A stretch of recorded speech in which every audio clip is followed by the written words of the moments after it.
মুসলিম স্থাপত্য শিল্পের এক অনুপম নিদর্শন ৬০ গম্বুজ মসজিদ।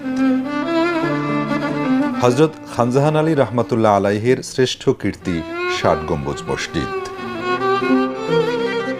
এই মসজিদটি এক অপূর্ব স্থাপত্য কলার নিদর্শন।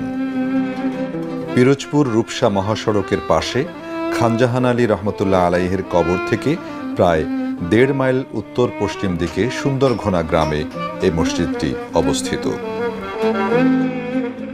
মসজিদের উত্তর, দক্ষিণ ও পূর্ব পাশে পাকা সড়ক, পশ্চিম পাশে ঐতিহাসিক ঘোড়া দিঘি।